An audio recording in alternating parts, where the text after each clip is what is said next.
প্রিয় দর্শক আসসালামু আলাইকুম। সবাইকে স্বাগত জানাচ্ছি আমার চ্যানেলে নতুন একটি রেসিপি দেখার জন্য।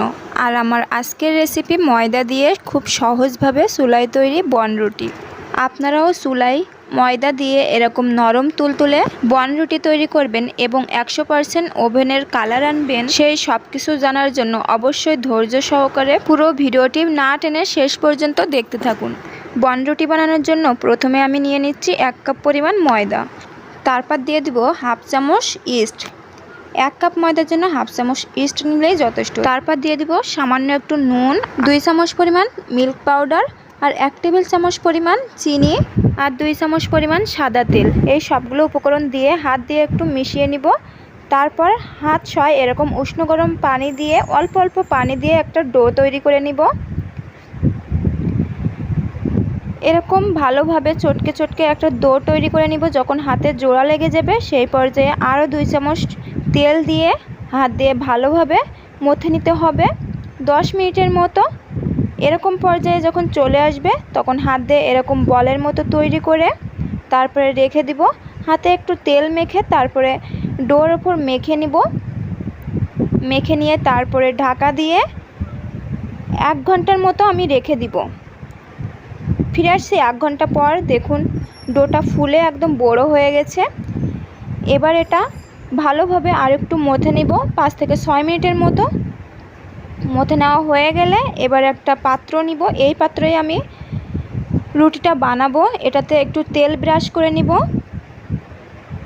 এবার দেখুন অল্প অল্প ডো নিয়ে আমি হাতের ভিতর ভালোভাবে বল তৈরি করে নিব। মনে রাখবেন এটা যত স্মুথলি বানাবেন ততই কিন্তু রুটিটা দেখতে সুন্দর হবে। এরকম একটা ডো তৈরি করে নিব।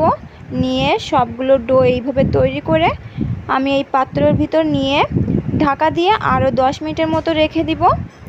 যখন ফিরে আসছে 10 মিনিট পর ফুলে একদম বড় হয়ে গেছে। তারপর দিয়ে দেব একটা ডিমের কুসুম। এই ডিমের কুসুমটা এবার ব্রাশ করে নিব। সবগুলো ডোতে এরকম কুসুমটা ব্রাশ করে নিব। নেওয়া হয়ে গেলে এরপর দিয়ে দিব সাদা তিল। তিলটা যদি হাতের কাছে থাকে তাহলে দিবেন, না হলে দেওয়ার দরকার নেই। এবার চুলাইতে একটা কড়াই বসিয়ে দিয়ে একদম মিডিয়াম আছে একটু ফ্রিহিট করে নিব। এবার কড়াইতে একটা স্ট্যান্ড বসিয়ে পাত্রটা দিয়ে 1 ঘন্টার মতো মাঝারি আছে জাল করে নিব। ফিরে আসছি 1 ঘন্টা পর। দেখুন আমার এটা একদমই হয়ে গেছে। কতটা সুন্দর কালার আসছে। এবার একটা চাকু দিয়ে চারপাশটা ভালোভাবে উঠিয়ে নিব। যদি ভিডিওটি ভালো লাগে প্লিজ একটা শেয়ার। আর আমার এই ছোট্ট চ্যানেলটি যারা এখনও সাবস্ক্রাইব করেননি প্লিজ চ্যানেলটি সাবস্ক্রাইব করে দেওয়ার অনুরোধ রইল। দেখুন রুটিটা কতটা নরম তুলতুলা হয়েছে। এবার ভেতরটা আমি একটু ভেঙে দেখাচ্ছি। দেখুন ভেতরটাও কতটা সুন্দর হয়েছে।